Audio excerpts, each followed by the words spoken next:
Okay, Boker Tov, everybody. We are in Gemarah Sanhedrin. Should be an interesting piece of learning this today, because there's a very interesting parsha coming up. So we left off last week where we asked a question about the verses in Shmuel Aleph, where the people ask Shmuel to appoint a king over them, and the Gemara basically asks a question: what's all that about? Shmuel's answer. Shmuel gives them an answer. As we said last week, what was Shmuel's response to the request for a king? Not happy. He did not approve of the request. First of all, we need to ask why not. And then he goes on and he says to them all sorts of things that this king that they've requested might do to them. So the Gemara is asking a question.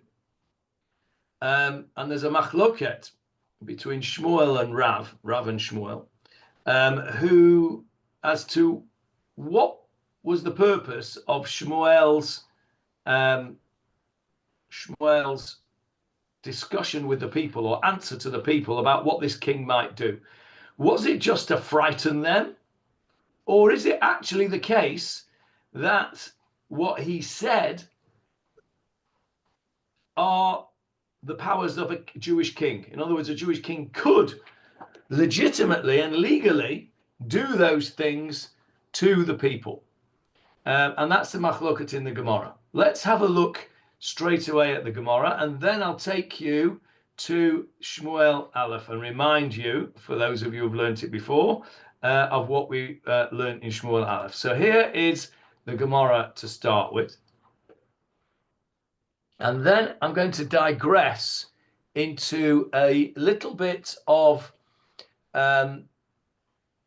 background Gemara learning, if you like. I'm going to explain to you the various characters in this machloket and why the Gemara is set out like it's set out. It's quite interesting, the whole way it goes. And this is something which, when you learn Gemara in yeshiva, you sort of know. You never taught it.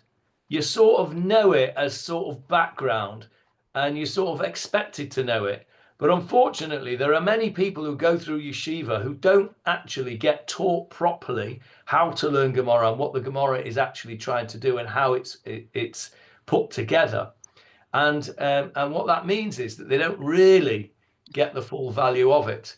And I'm talking about more in the, if you like, Haredi yeshivas, because they are, you're sort of expected to know this as background knowledge. In the less Haredi yeshivas, they do spend a lot more time explaining the background. But in places like Gateshead and Ponovich and Mir, you're meant to know all this background on your own. It's meant to sort of have sort of gone in by osmosis over the years that you've been learning. Maybe you learned it when you're much younger.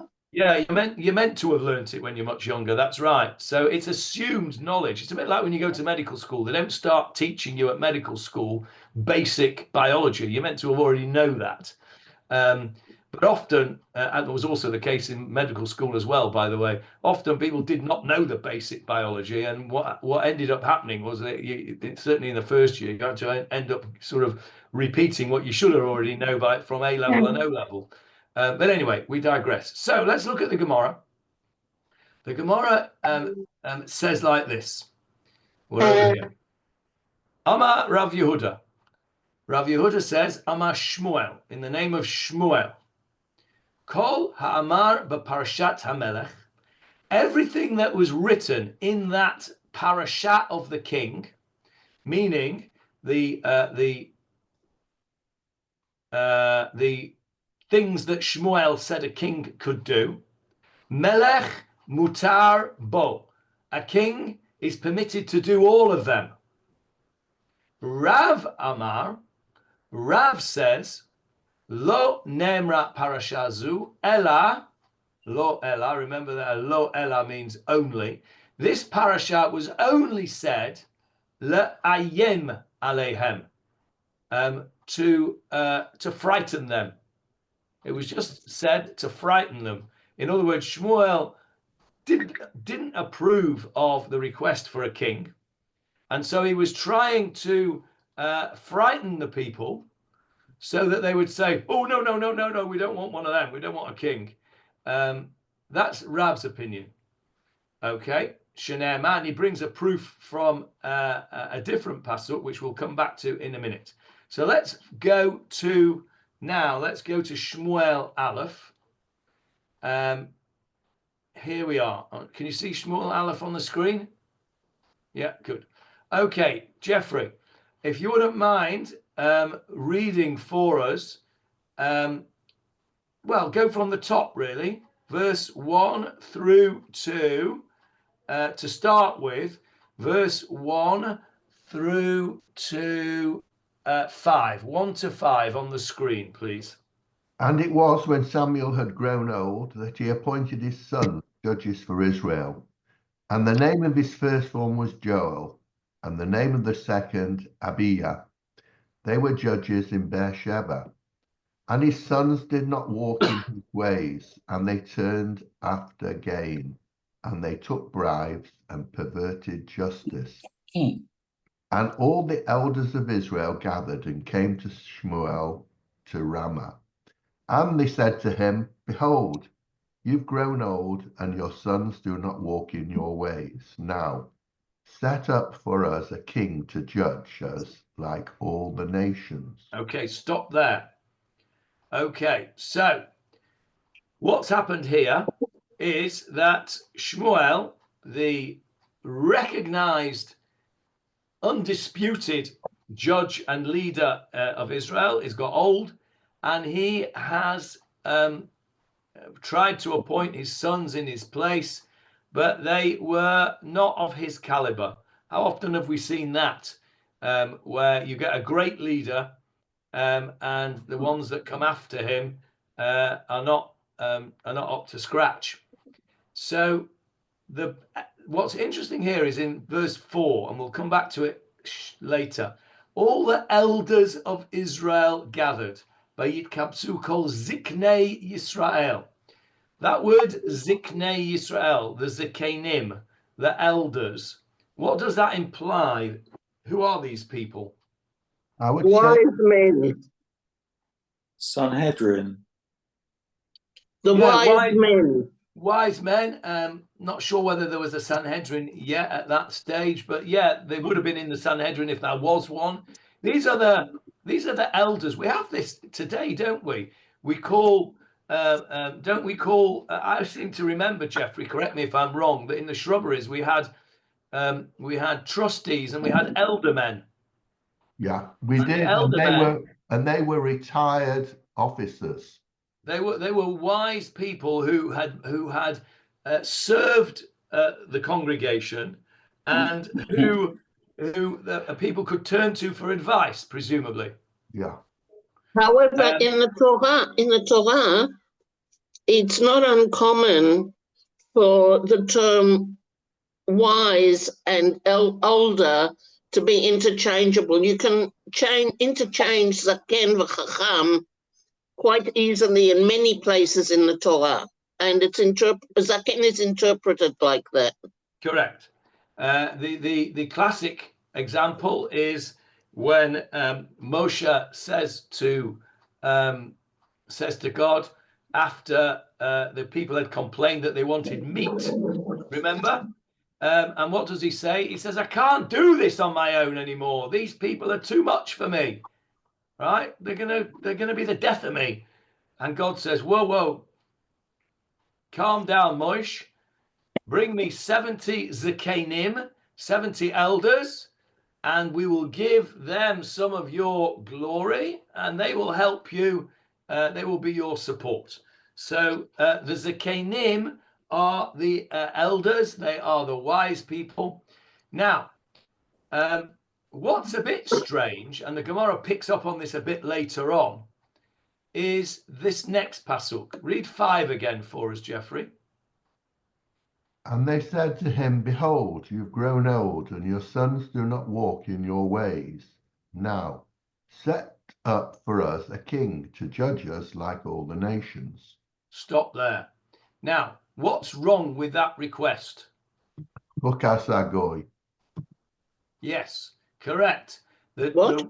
What's wrong with that pasuk are the last 2 words in Hebrew. K'chol hagoyim, or in the last 1, 2, 3, 5 words in English.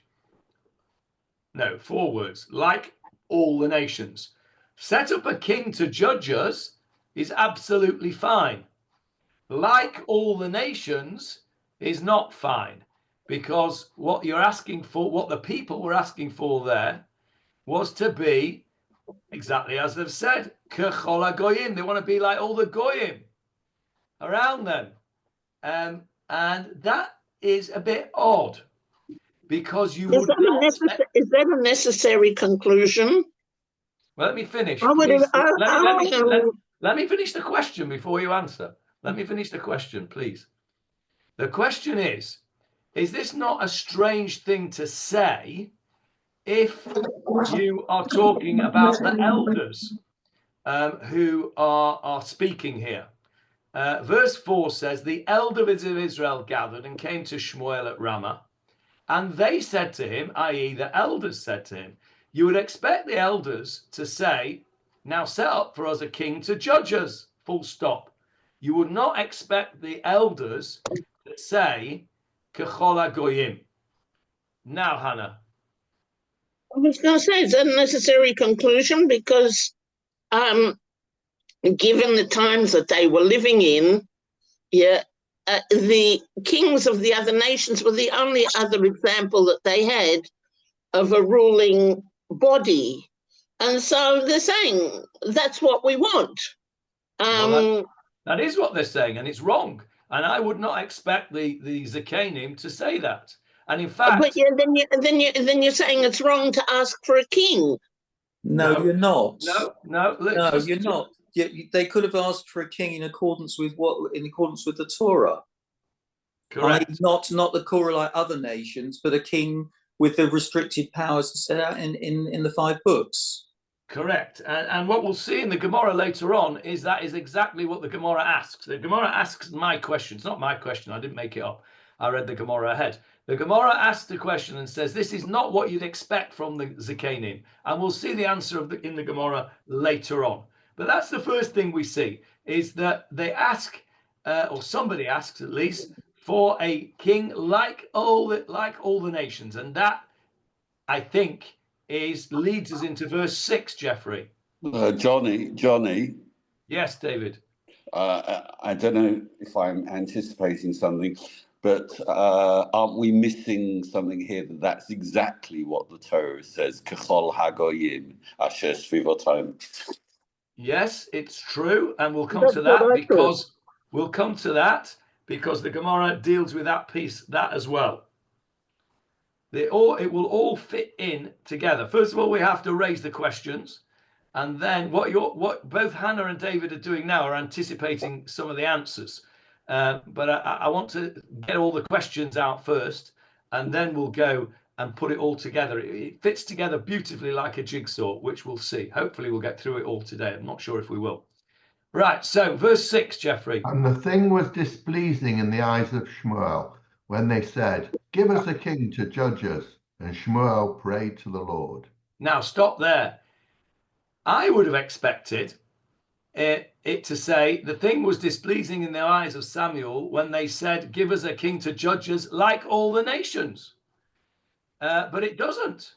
It doesn't. Shmuel is upset with the request for a king, bichlal, without the bit that says like all the nations. Now, there's a difference there between what Shmuel is upset with and what, as it were, Hashem is upset with, or might be upset with, and what the Gemarah says. And the difference is that Shmuel has got what? Shmuel has got skin in the game, because what are the people saying? Well, they've said it. Verse 5. They've said it. You've grown old and your children are no good. Well, who wants to hear that? Shmuel, great man though he was a human being, who wants to hear from the elders that you're too old to be the leader and your children are rotten? Nobody wants to hear that. So it's only...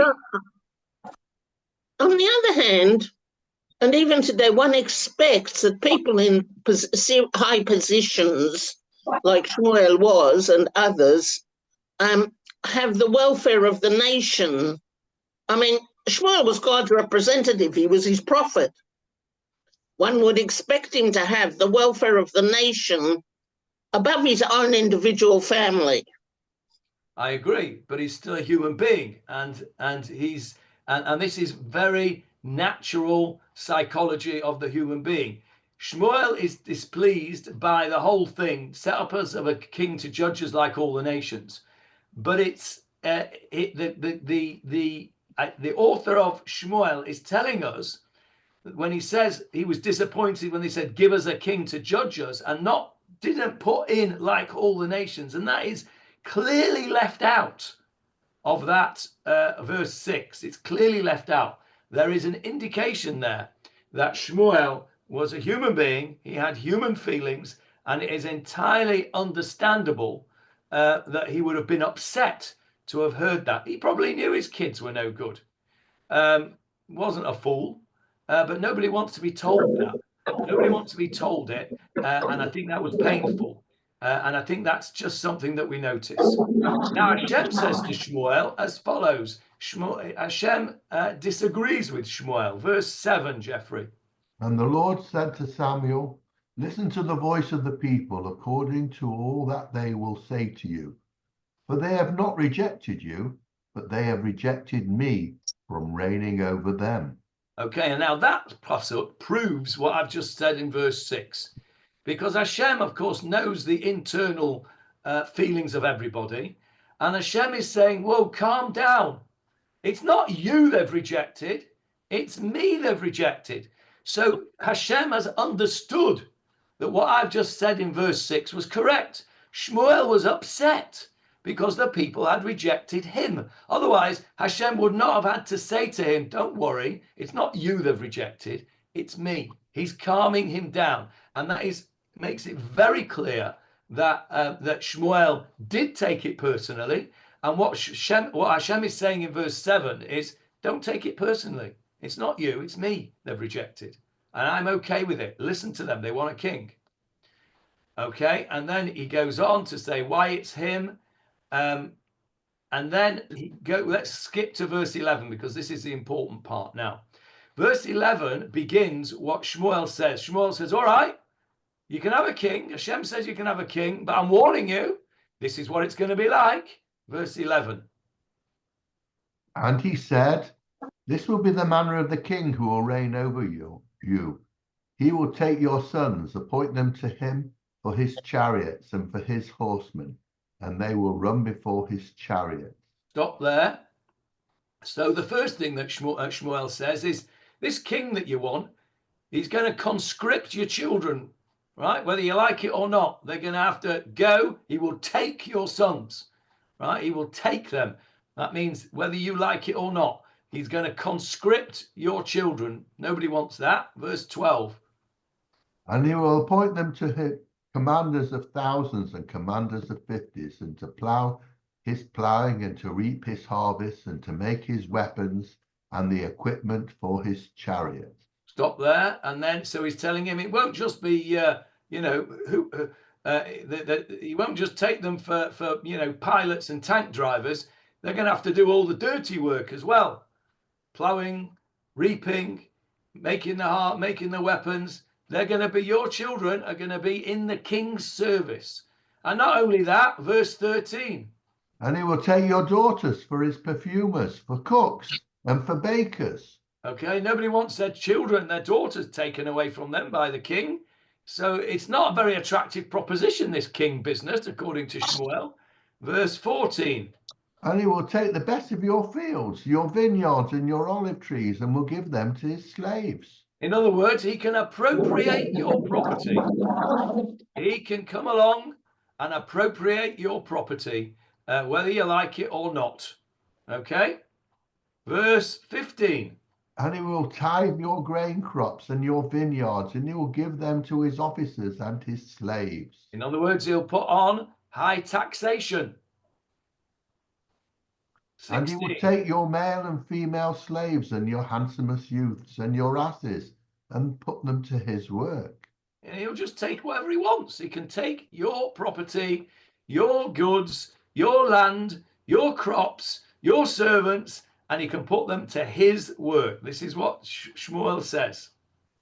And he will tithe your flocks, and you will be slaves to him. Okay, so he'll put on taxes to you so much that you will be as if you are slaves to him. Verse 18. And you will cry out on that day because of your king, whom you will have chosen for yourselves, and the Lord will not answer you on that day. So Shmuel says, and don't come crying to Hashem after that, because I'm warning you, don't say you weren't warned. These are all the things. So let's just summarize, and then we'll go to Hannah's got a hand up. We'll just summarize. What will this king do to you? He'll take your sons and he'll put them in the army. He'll take your sons and he'll make them do your work. He'll take your daughters and they'll have to work for the king. He'll take your fields and your vineyards. He'll give you big taxes, and he'll take your best slaves and your donkeys, and he will make them work for him, and you will be like slaves. And you know what? At the end of the day, you will cry out on that day. You'll wish you'd never started. That's what Shmuel says. Yes, Hannah. You're muted. You're muted. We can't hear you. While that was being read, I was sitting here thinking, his sons were doing exactly the same thing, not on a national scale, but if you read about the excesses of his two sons, they were doing the same thing. And the people were now coming and crying out to God, to him, we want something else. We don't want what you're giving us. We want something else. And nothing here that he said is anything that his sons didn't have a hand in. So he's basically caused the situation by himself, Shmuel, in my opinion. I don't agree. I'm not quite sure I understand what you're saying exactly. What I'm saying is that his sons took women, they raped, they did all of those things. They did all of those things, and we're told that they were no good. Yeah. So what is what is Shmuel threatening them with if his sons are already doing that? Right. So what he's saying is, what you're saying is that he's saying, well, it won't be any different if you have a king. No.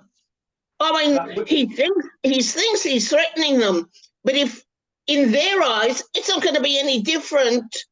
I mean, it's not going to be any worse than it is now, and it could be better because they haven't tried having a king. I suppose. And the other nations have got one. I suppose what Shmuel is saying is, and I think this actually again proves what I was saying earlier on, that Shmuel has personal interest in this whole thing. I think that what he's saying here is that when you have a king, it's going to be worse.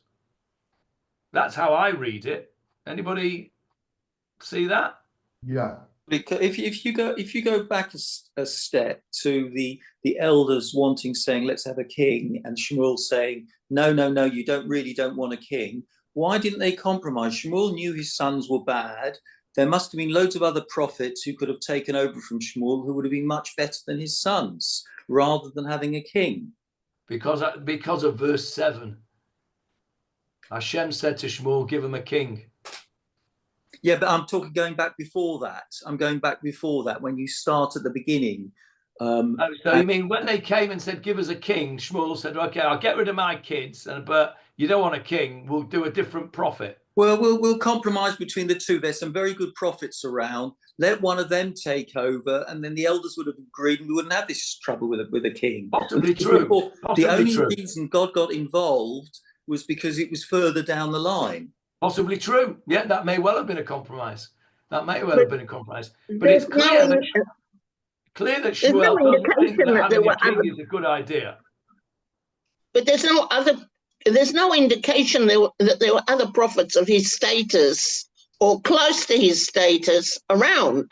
That may be true as well, because we don't know that, and you know, it may well be that Shmuel's sons were the best that they had. In which case, it begs the question: who's going to be the king? But anyway, this is what we've got here from verse 11 through to verse 18, which Jeffrey's just read, are the warnings that Shmuel gave the people. So that is what the Gemarah is talking about. Let's go back to the Gemarah now. Sorry, Johnny, before you go back to the Gemarah, I think it is also important to read verse 22. And the Lord said to Samuel, listen to their voice, and she'll make them a king. And Samuel said to the men of Israel, go every man to his city. So Hashem basically agreed and said, okay, there will be a king. There will be a king.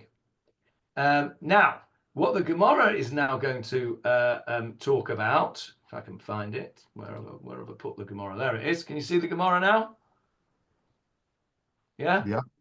Okay, so the question is, all those things, taking the children, taking the sons and daughters, taking the fields, taking the vineyards, taking the property, taking the slaves, all of that stuff, all the taxes, is that something which is permitted to a Jewish king, or were those things only said by Shmuel to try and dissuade the people from having a king?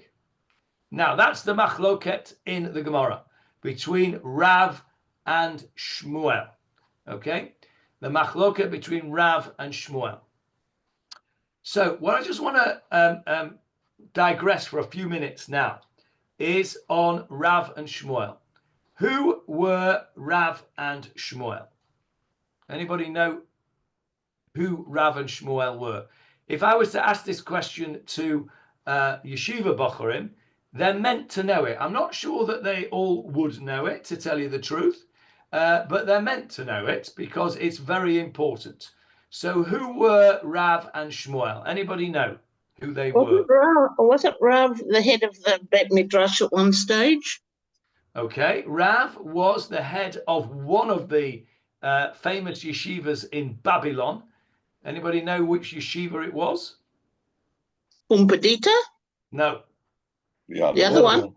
Surah. Surah. Rav was in charge of Surah.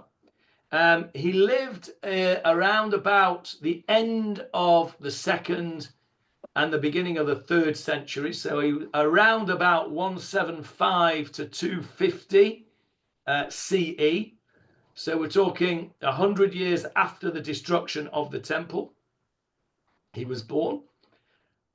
He was a direct student of Rabbi Yehuda Hanassi, who was the redactor of the Mishnah. And he had a very interesting relationship with Shmuel. Who was Shmuel?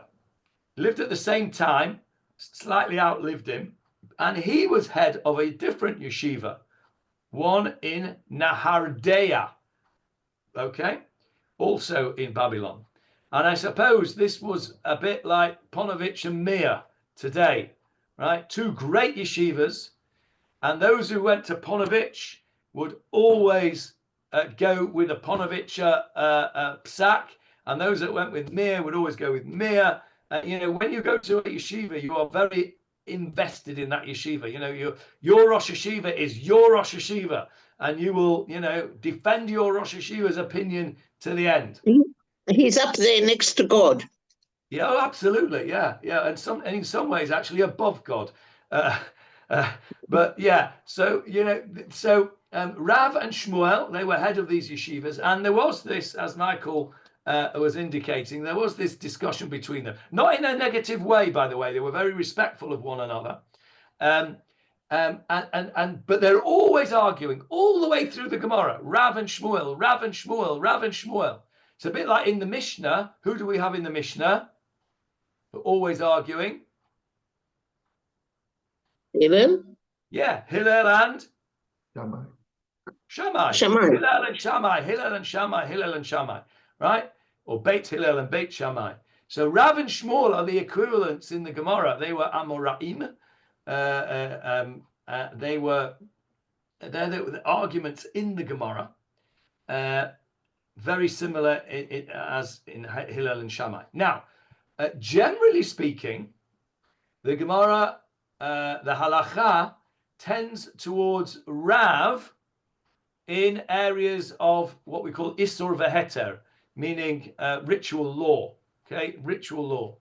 Whereas the Gemara tends to side with Shmuel in matters of monetary things.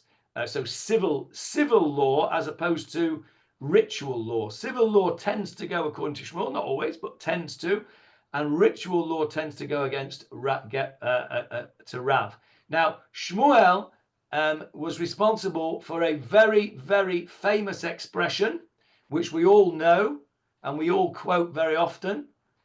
And this was Shmuel's words. Dina de Malchuta Dina. What does that mean, Hannah? The law of the land is the law that you obey. Correct. The law of the land is the law. So if you live in England, you have to keep English law. If you live in Australia, you have to keep Australian law. If you live in America, you have to keep American law. Dina de Malchuta Dina, that was Shmuel's approach. So they were, so that's Rav and Shmuel. So I just wanted to give that little bit of background because it's important to know, because you come up against Rav and Shmuel all the time. It's important to know the historical context and how the Gemara views them. So now let's go back and see what they were actually talking about. Let's go back to the Gemara. Need to reshare the screen. Seem to have lost that share facility. There it is. Okay, so the Gemara says like this. Amar Rabbi Yehuda Amar Shmuel. Rabbi Yehuda says in the name of Shmuel, anything that was said in this parsha of Shmuel Aleph, the king is allowed to do. He's allowed to do all of those things. And Rav says, no, it was only there to frighten them. And he brings a support for his position, which says, Som tasim alecha melech. There is a verse in the parsha of Shoftim. I'll show it to you. There it is. Jeffrey, verse 14, please. When you come to the land the Lord your God is giving you, and you possess it and live therein, and you say, I will set a king over myself like all the nations around me, you shall set a king over you, one whom the Lord your God chooses. From among your brothers you shall set a king over yourself. You shall not appoint a foreigner over yourself, one who is not your brother. Stop there. So Rav is quoting this here. Som tasim alecha melech. You shall set a king over you. Now, I would like somebody to quickly find an art scroll or a Steinsaltz Chumash and tell me how that verse, chapter 17, verse 15 of Devarim, is translated. Because we have here in the Hebrew a double expression. Can you see that? Lasim is to place, isn't it? Yeah? Sim yadacha tachat yerechi. Place your hand underneath my thigh. That's how what Abraham said to Eliezer to make an oath. Okay, lasim means to place something. So Ronnie, you've got a what- double expression here. Som tasim alecha. It could have just said tasim alecha or sim alecha. Why is it a double expression? What have you got for me, anyone? What have you got, Jeffrey? I haven't got it yet because I've forgotten what you said. So what? I've got the art scroll. Okay. I've got the art scroll in front of me, but You shall. what You chapter shall. Chapter 17, verse 15. Hannah's got it. Read it to us, Hannah. You shall surely set over yourself a king. Whom That's Hashem all I need to hear. Thank you. Thank you. That's what I thought it would say. You shall surely set over yourself a king. That is how we usually translate a double expression. You shall surely. It's an emphasis. So this expression, if I was to say to you, Moshe Rabbeinu is saying to the people, because this is Devarim, right? This is Moshe Rabbeinu before he dies is saying to the people, you shall surely set a king over you. What would you understand that to mean? that the people are going to have a king at some stage. It's a command. No, you shall surely put. If I say to you, you shall surely turn up to my Gemarah shir a week on Sunday, right? Then that's a commandment, right? It's not. No, You no. can if you want. Som tasim, you shall surely set over you a king. That is a firm instruction to do something. It is. Is it an instruction or a prophecy? Okay. All right. Maybe it is a prophecy. If it was a prophecy, you shall surely set. I'm not sure Som tasim is a prophecy. If it had just said tasim, you will, maybe a prophecy. But yeah, I mean, if I was going to anthropomorphize God, I'd say God understands that in the nature of things, we will probably at some stage want a king. I think you are saying that with the benefit of hindsight and with the benefit of knowing that Shmuel Aleph is going to come in the future. Right at this point in Devarim, Shmuel Aleph hasn't happened.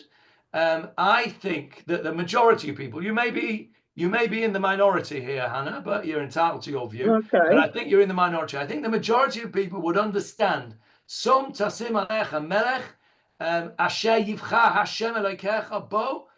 You shall set a king over you, one whom the Lord your God chooses. I think that the vast majority of people would understand that as an instruction to appoint a king. However, Hannah, you are not on your own, because as you will see in the Gemara later on, there is an opinion that says similar to what you are saying. So hold that thought for the moment. So let's go back to the Gemara now. Let's go back to the Gemara. There it is. Rav says, one second, David. Let me just finish this little point. Rav uses this expression in a completely different way, not in a way that I had understood it, and not in the way I've just explained it. He says, "Som tasim alecha melech." When it says, "You shall set a king over you," you shall surely set a king over you. What he's meaning, he is using, actually darshaning the word alecha, upon you, because he says shetehei, there should be a mato, the fear of him, alecha, should be upon you. So Rav says that what Shmuel says, which is that all the things that Shmuel said a king is permitted to do, is not true. And Rav says that because of this word alecha, som tasim alecha melech, means it's there, the fear of the king should be upon you. And that which Shmuel said later on, remember, som tasim was said by Moshe, Shmuel comes along later, and he says all those things that he said that we read out, all those nasty things that are going to happen, are only there so that you shall be frightened of the king, because you're meant to be frightened of the king. That is the two opinions between Rav Yehuda, between Rav and Shmuel. Yes, David Marks, please.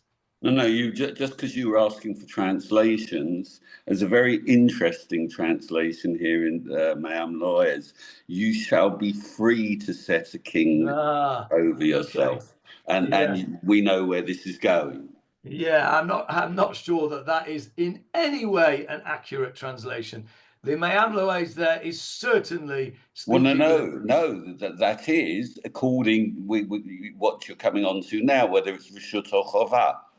Yeah, no, exactly. But what I'm saying is that is not the translation of Som Tasim. You don't. When Avraham Avinu said Som Tasim Yadcha, no, he didn't say that, did he? He said Sim Yadcha. Okay.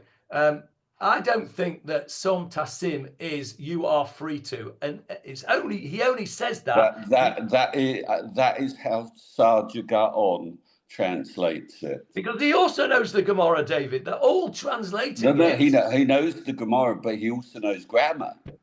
And he says, Mutar lecha lahamid lecha melech. No, I don't accept that at all. I don't accept that a double expression means mutar lecha. It's the opposite. It's an instruction, and it's only mutar lecha. It's only mutar lecha because they know the Gemarah. Read on in the Gemarah, you'll see the machlokes. Yeah, well, we'll see the machlokas, and they're going on the side of the machlokas that says it's not. Yeah, it's not an obligation, and they're only saying that because they know that Gemarah and they're going with that opinion. It's a chicken and an egg, David. I don't accept that grammatically on its own, without the Gemarah, anybody would translate Som Tasim to mean mutar lecha. It's permitted to you. I don't think that's the case. Right, let's go on, because now we come to another interesting thing, which I'm going to hope you're going to ask me a question on. The Gemarah now goes on and says, Ketanae. This is like a very similar argument we've already seen with the Tanaim. Okay, the Tanaim were the earlier rabbis. So the Gemarah says, wait a minute, I've heard this argument before. Rabbi Yossi Omer, Rabbi Yossi says, Kol ha'amur b'parshat melech, melech mutar bo. He says exactly like Shmuel. Anything, or exactly the same words. Kol ha'amur b'parshat melech, melech mutar bo. The exact same words. Anything that was in that chapter that Shmuel said, the king is allowed to do. Rabbi Yehuda Omer, this is different to Rav Yehuda. You can see Rav Yehuda there, different person to Rabbi Yehuda. Okay, Rabbi Yehuda says, Lo nemra parsha zu ela kedei la'ayem aleim, exactly the same words as Rav. So, and he says exactly the same thing. Shenema som tasim alecha melech shetehei eimato alecha. He quotes the pasuk from Devarim, from Kitetse, and he says the whole thing is just so that you should be frightened of the king. Now then. Can I make a comment? Go on. When we started reading out the things that Shmuel said that, wouldn't be good with a king, the first couple of psukim are about going to war. And what came into my mind was not the other transgressions that his sons also did, but the fact that he's intimating that a king will be a war maker. But that's what you'll see actually in the Gemarah, though actually what the people wanted was somebody who would lead them into war, or lead them when there was a war required. And they realized that Shmuel was too old to do it, and his sons were no good.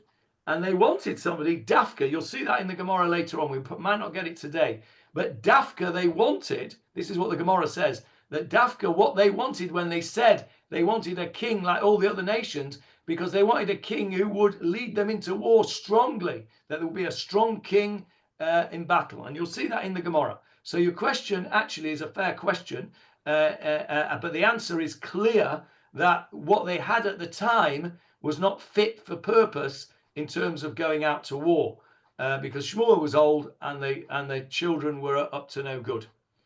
So my question now is, if we have a Braita which says Rabbi Yossi says like this and Rabbi Yehuda says like that, why do we need Rav and Shmuel to come and say it all over again in the Gemara?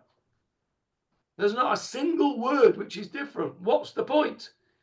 Why does the Gemara why doesn't the Gemara just carry on saying what Rav and Shmuel said? Why does it feel the need to come and tell us that this is not a new argument, it's an old argument? Why is that necessary? Different Because time.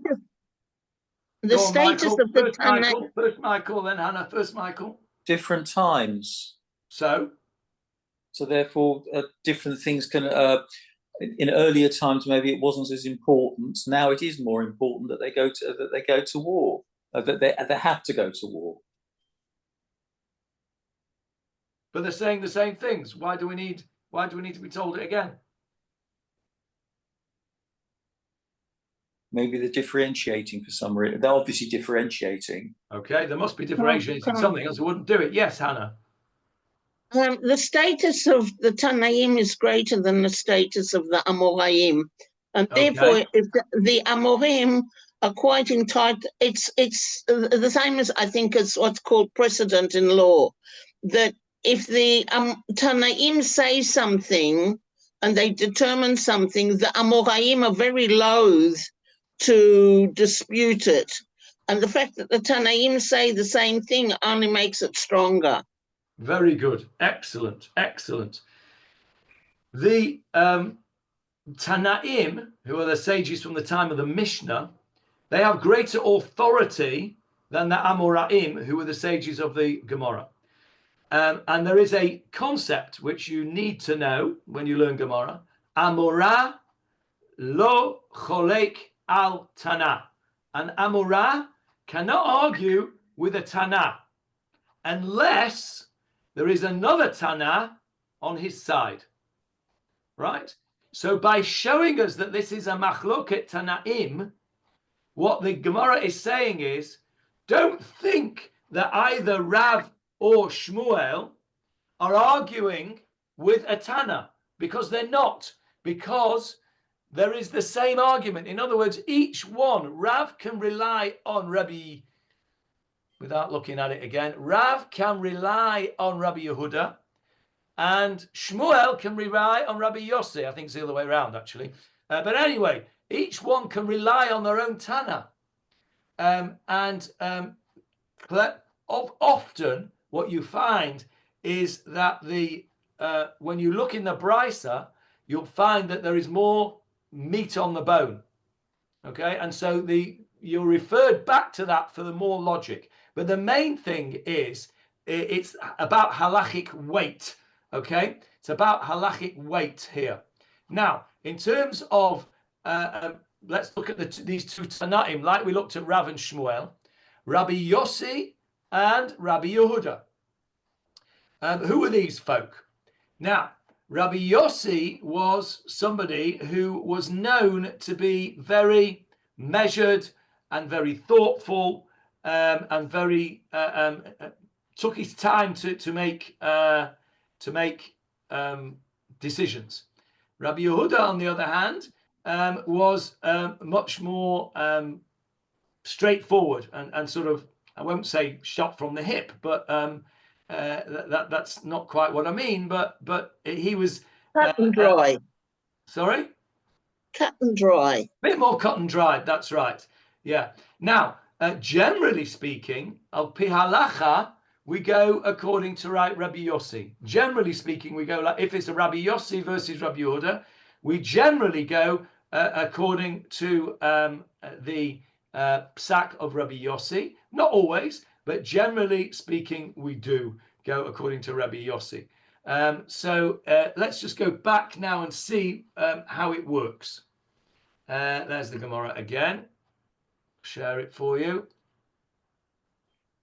So Rabbi Yossi is like Shmuel.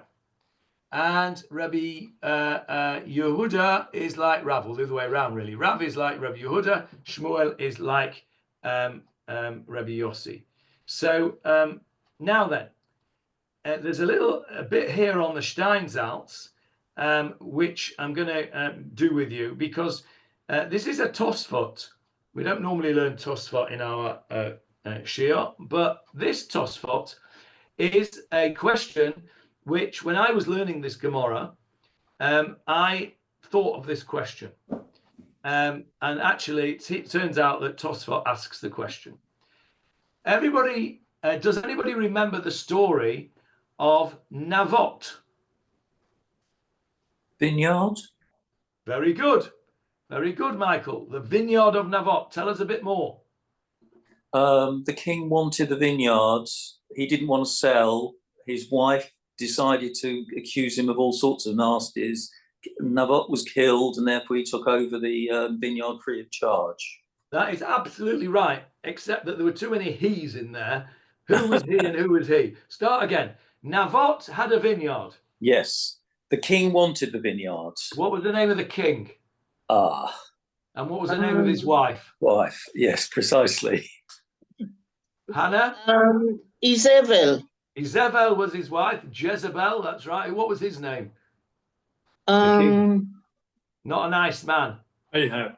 no. Very good. Very good, Leslie. Achav. Achav. How did you know that, Leslie? Because you've seen the film. No, it's just that Jezebel and Ahab go together. Right, there you go. Very good. Jezebel and Ahab go together. Correct. So Achav wanted Navot's vineyard.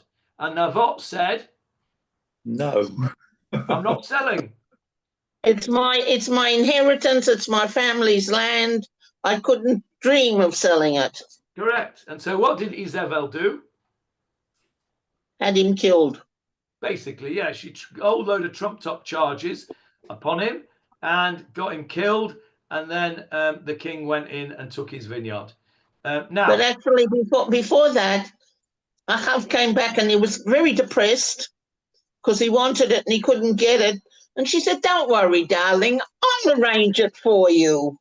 And she did. So, yeah, absolutely correct. He got very depressed. That's an important point. Well done. Now then, if we say the psak is like Shmuel and the psak is like Rabbi Yossi, which means that all the things that Shmuel Hanavi, Shmuel the prophet, said in chapter 8 of Shmuel Aleph are allowed to the king, that includes what, Michael Kraus? Nicking somebody's property. And specifically nicking somebody's land. Vineyard. Says so. Let me show you.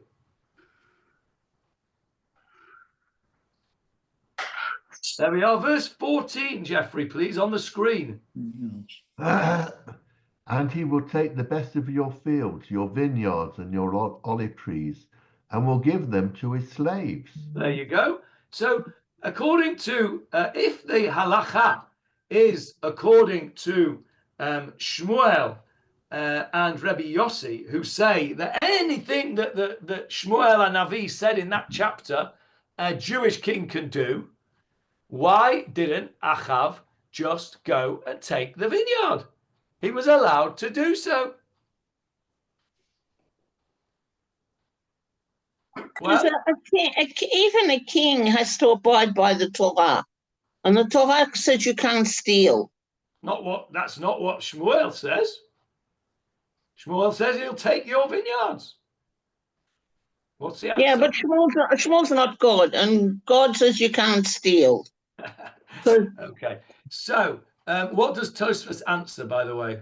If you want to have a look what Tosfos answers, you can have a look on the screen here, in the notes here. Let's just read this. In the light of this opinion, Tosfos asks what Achav's sin was when he took Navot's vineyard.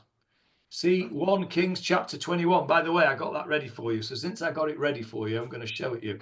There it is. I'm not going to get Jeffrey to read it all out because we haven't got time.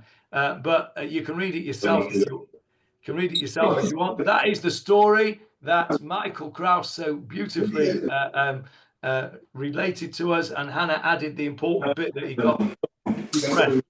It's there on the screen for you, just to show you that I did actually get it ready. Anyway, let's go back to what the Tosfos said. So one suggested resolution is that when the Torah says a king may appropriate fields and vineyards, see 1 Samuel 8:14, which Jeffrey just read out, it is only for the purpose of war or for the sake of the army. In other words, it's only for the national benefit, but not for the king's personal needs. Okay? And that is by Rabbeinu Yitzchak of Dompierre. Where does that sound like it's from? Can I ask a question? Avril, 1 second, Hannah. Where's that from, Avril? From France, yes. Many of the Tosafot were from France. The Tosafot were the generations after Rashi. Many of them were French. And Rabbeinu Yitzchak of Dompierre certainly sounds like a Frenchie to me. So we've done a little bit of Tosfot there. Very interesting. Yes, Hannah. If the king appropriates the land or the vineyard or whatever in a time of war or national crisis, when the war's over, does he give it back? Yes. Yes. According to that opinion, yes. Yes. No. Anyway, so that's very interesting, isn't it? That Tosfot picks up on that and then gives us an answer. Because otherwise, if we don't have that answer, Shmuel and Rabbi Yossi have got a real problem, because we've got Malachim Aleph, Achav and Izabel and Navot, which seems to fly in the face of their opinion. Had I been Rav, or had I been Rabbi Yehuda, I would not have quoted this pasuk Sum Tasim Alecha Melech. I would have quoted Navot and Achav as a support for my position, that it was only said to frighten them, and they don't have permission to do so, because there is this clear expression there that they weren't allowed to do it in Malachim. It may then be that Shmuel and Rabbi Yossi would have come back and said what Rabbeinu Yitzchak of Dompierre said. But if it was me, and it's not me obviously, but if it was me, that's what I would have quoted in support of my position if I had been Rav or Rabbi Yehuda. Okay. I've got a red herring. Say that again, Hannah? I've got a red herring. Go on. We'll finish with this red herring. I once learnt in a shiur that the part of the display, there was also displeasure on God's side, because the king that people were supposed to put over them was to be God. And God was supposed to rule Am Yisrael directly, and God was a little bit disappointed in them, in that they wanted a king like the other nations and not God himself. Okay, first of all, that's not a red herring. That's absolutely correct. And secondly, you still got the screen. Jeffrey, read verse 7 on the screen for me, please. And the Lord said to Samuel, listen to the voice of the people, according to all that they will say to you. But they have not rejected you, but they have rejected me from reigning over them. Exactly that. It's not a red herring at all, Anna. Hashem says, do what they've said, but don't take it personally, because it's not you, it's me. And that's right. We, the Jewish people, should have only had God as our king and not a Melech Basar V'Dam. Let's just before we just finish, let's just have a little preview of what we'll do next time. We're about to start this next bit. Since we mentioned Rabbi Yehuda, and since we mentioned kings and what have you, we're going to bring another thing that Rabbi Yehuda said. And we're going to sing, Rabbi Yehuda said, there were 3 mitzvot that the Bnei Yisrael were commanded to do when they entered the land. And I've taken it off the screen now because I don't want to spoil it for you. If you don't want a spoiler, don't read on. Rabbi Yehuda tells us that there were 3 mitzvot that the Torah tells that the Bnei Yisrael had to do when they first conquered the land. Your homework for next week is to find out what those 3 are without looking ahead in the Gemarah, because that would be cheating. Not next week, the week after. So 2 weeks today, Bezrat Hashem. Any questions or further comments on today's shiur? Yeah. Yes, go on, David. Yeah, just something about Rav and Shmuel, that according to many scholars, well, first of all, according to all scholars, that they had a special status because they were from the first generation of Amoraim. Rav had the status of a Tanna because of that generational tie and also his tie to Rabbi Yehuda Hanossi. And according to some, Shmuel also had the status of a Tana.